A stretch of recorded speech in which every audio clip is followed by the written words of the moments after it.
दोस्तों, आज मैं आप लोगों को एक राजकुमार और उसके रहस्य की कहानी सुनाऊंगी। अगर इससे पहले आप मेरे चैनल पर नए हैं तो प्लीज़ मेरे चैनल को सब्सक्राइब करें, वीडियो को लाइक और शेयर करें। तो आइए कहानी को सुनते हैं। एक समय की बात है, एक नगर में बहुत ही चक्रवर्ती राजा राज्य करता था। राजा के दरबार में उसकी प्रजा के लिए दरवाजे दिन और रात दोनों खुले रहते थे। राजा लोगों की समस्याओं को सुनता और उसका उचित समाधान करता।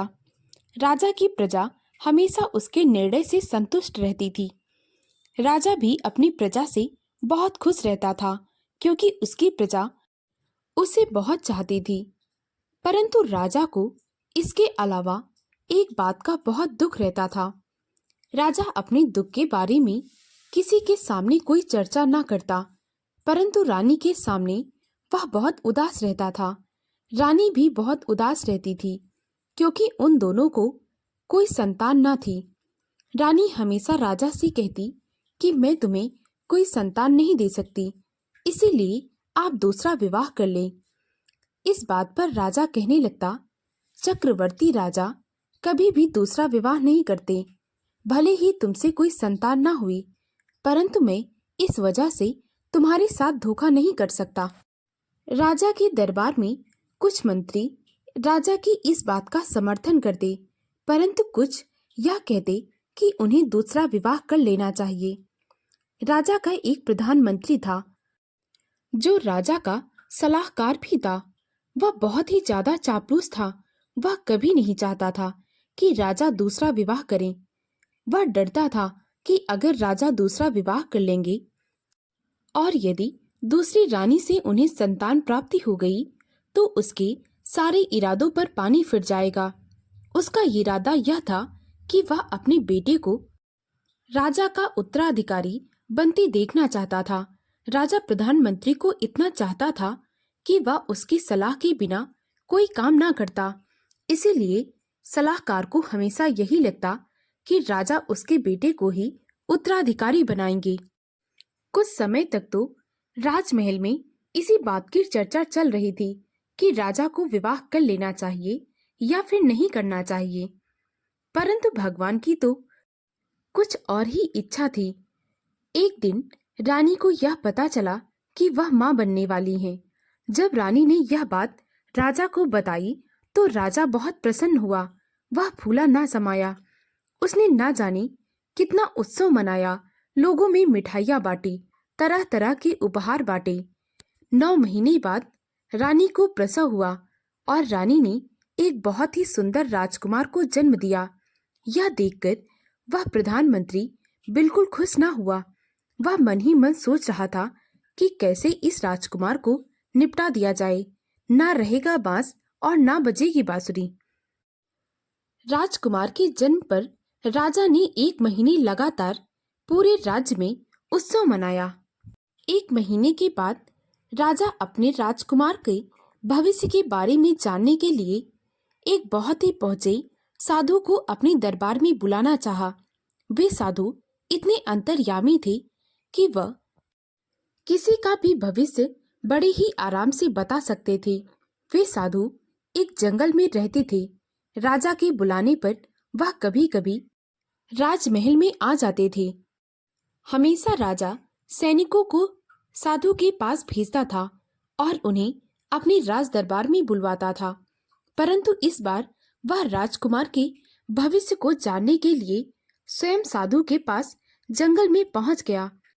जब उन साधु ने राजा को स्वयं अपने आश्रम में देखा तो वे बड़े हैरान हुए और कहने लगे, कहो राजन, यहाँ कैसे आना हुआ? राजा ने साधु को प्रणाम किया और फिर उन्हें सारी बातें बताई। वह कहने लगा, आपकी कृपा से मुझे एक पुत्र का सौभाग्य मिला है। मैं चाहता हूँ कि आप राजमहल चलकर उसका भविष्य बताएं। राजा साधु को लेकर राजमहल आ गया। रानी राजकुमार को गोद में लिए हुए राज दरबार में आई। रानी ने साधु को प्रणाम किया और फिर राजकुमार के भविष्य को जानने की विनती करने लगी। साधु ने राजकुमार को देखा और कुछ देर विचार करने के बाद वे कहने लगी, यह राजकुमार बहुत ही तेजस्वी है। इसके बाएं कंधे पर एक त्रिशूल का निशान बना है। यह एक यशस्वी राजा का परिचय देता है। राजकुमार आगे चलकर एक यशस्वी राजा बनेगा। इसकी चर्चा दूर दूर तक होगी। परंतु जब साधु ने परंतु कहा तो राजा और रानी एकदम से साधु को देखने लगे। राजा ने कहा, परंतु क्या महाराज? साधु ने कहा कि 14 वर्ष तक राजकुमार की कड़ी निगरानी करनी होगी, क्योंकि अगर राजकुमार एक बार खो गया तो वह 14 वर्ष तक तुम लोगों को नहीं मिलेगा, चाहे तुम लोग उसे ढूंढने की जितनी भी प्रयास करो। राजकुमार के भविष्य के बारे में बताकर साधु महात्मा वहां से चले आए और अपने आश्रम में ध्यान करने लगे। इधर राजा ने राजकुमार की निगरानी के लिए कड़ा पहरा लगा दिया। यह देख वह प्रधानमंत्री मन ही मन सोचने लगा, अगर इतना कड़ा पहरा रहा तो मैं राजकुमार को रास्ते से कैसे हटा सकता। इसीलिए वह राजा से कहने लगा, महाराज, अभी तो राजकुमार इतना छोटा है कि वह सबकी गोद में खेलता है। भला उसके खोने का कैसा भय? जब वह खेलने लगेगा तो हो सकता है कभी इधर उधर खो जाए। इसीलिए जब वह चलने लगेगा तब उस पर निगरानी रखना उचित होगा। प्रधानमंत्री राजा को हमेशा सलाह देता था। इस बार राजा को उसकी बात उचित लगी। इसीलिए राजा ने राजकुमार पर से निगरानी का पहरा हटा दिया और वह निश्चिंत होकर राज कामों में लग गया। इधर प्रधानमंत्री को मौका मिल गया। एक दिन महारानी हमाम में स्नान करने के लिए चली गई। उस समय राजकुमार झूले में अकेले ही खेल रहा था। प्रधानमंत्री चुपके से वहां पर आया और राजकुमार को गोद में उठाकर जंगल लेकर गया। उसने जैसे ही राजकुमार पर चाकू से प्रहार करना चाहा, अचानक से उसकी चाकू हवा में उड़ने लगी। वह प्रधानमंत्री यह देखकर बहुत ही ज्यादा हैरान रह गया। फिर उसके बाद उसे राजकुमार के बाएं कंधे पर बने त्रिशूल के निशान की याद आई और साधु द्वारा बताई गई सारी बातें याद आई। वह समझ गया कि राजकुमार पर हथियारों का कोई प्रभाव नहीं पड़ेगा। इसीलिए वह राजकुमार के गले को दबाना चाहता था, परंतु वह इसमें भी नाकाम रहा। अंत में उसने राजकुमार को उठाकर नदी में फेंक दिया और मन ही मन सोचने लगा कि यह पानी में डूबकर अवश्य मर जाएगा। राजकुमार को नदी में फेंककर वह प्रधानमंत्री चुपचाप राज दरबार में आ गया।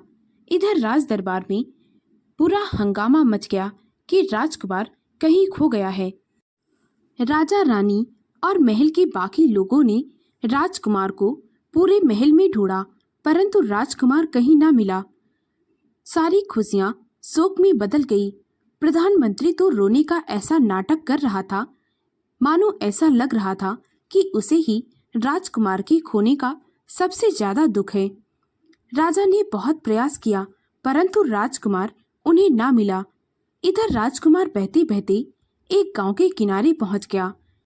उस समय नदी के किनारे एक ब्राह्मण स्नान कर रहा था। जब उसने देखा कि एक बच्चा बहते हुए आ रहा है तो उसने बच्चे को गोद में उठा लिया और कहने लगा, यह कितना सुंदर बालक है, परंतु इसे मैं क्या करूंगा? मैं तो अकेला हूँ, घर पर कोई स्त्री भी नहीं, अभी तक मेरा विवाह नहीं हुआ। मैं स्त्री के बिना इसका लालन पालन कैसे करूंगा? परंतु इसे यहाँ अकेले छोड़ भी नहीं सकता। यही सोचकर ब्राह्मण राजकुमार को अपने घर ले गया और वहां पे उसे पालने लगा।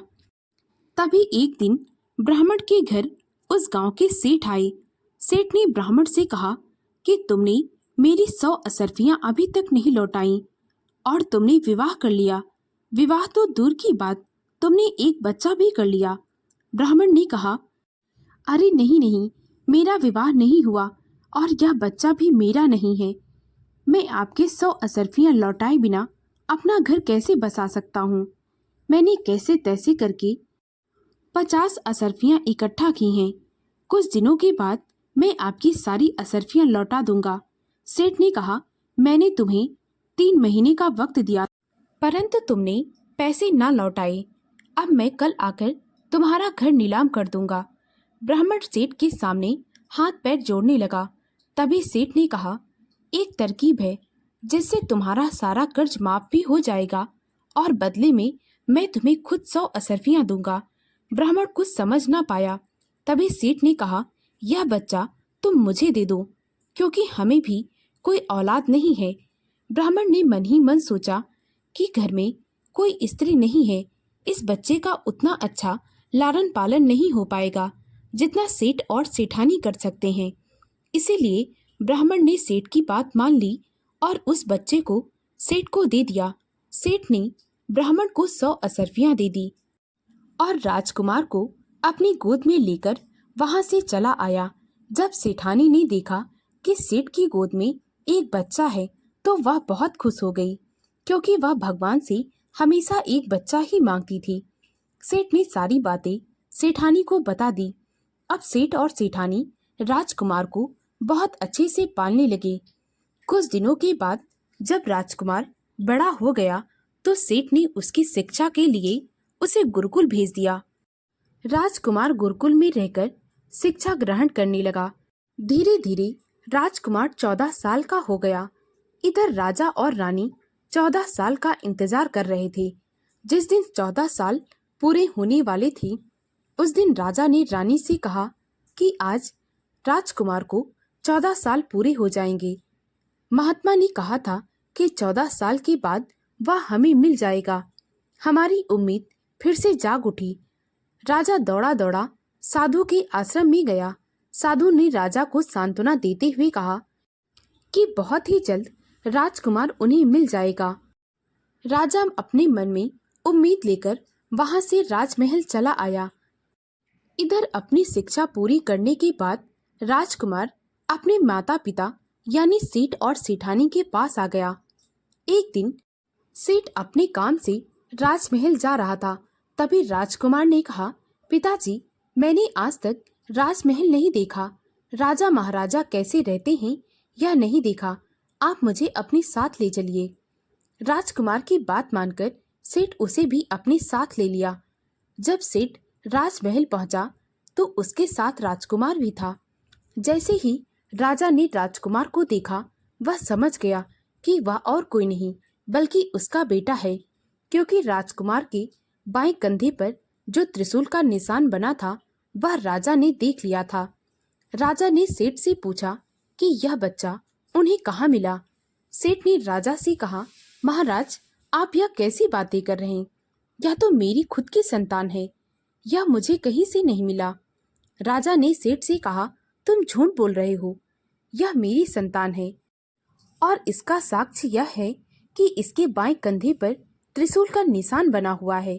सेठ कहने लगा, आप झूठ बोल रहे हैं, आप मुझसे मेरी औलाद छीनने की बात कर रहे हैं। ना जाने कितनी मन्नतों के बाद भगवान ने हमें इस सौभाग्य से नवाजा है। राजा ने सेठ से कहा कि इस बात का निर्णय अभी हो जाएगा। राजा ने तुरंत अपने सैनिकों से कहकर साधु को राजमहल में बुलवाया। साधु बड़े ही आदर के साथ राजमहल में आ गए। राजा ने साधु को सारी बातें बताई। वह मुस्कुराते हुए कहने लगे, यह आपका ही बेटा है राजन। साधु महात्मा ने सेठ से कहा, यह मैं भी जानता हूँ और तुम भी जानते हो कि यह तुम्हें कहाँ से मिला है। उस साधु की बात सुनकर सेठ झूठ ना बोल पाया। उसने सारी बातें सच सच बता दी। परंतु वह राजा से कहने लगा, महाराज, आप तो न्याय के लिए प्रसिद्ध हैं। कृपा करके आप मुझसे मेरा बेटा ना छीने। हम दोनों उसके बिना जी ना पाएंगे। राजा कहने लगा, मैंने यह नहीं कहा कि मैं तुमसे तुम्हारा बेटा छीन रहा हूँ, परंतु मैं तुम्हें और सेठानी को यह कह रहा हूँ कि तुम लोग भी राजमहल में आकर रहो, ताकि हमारा बेटा हमारी नजरों के सामने रहे। सेठ और सेठानी को इस बात से कोई आपत्ति न थी।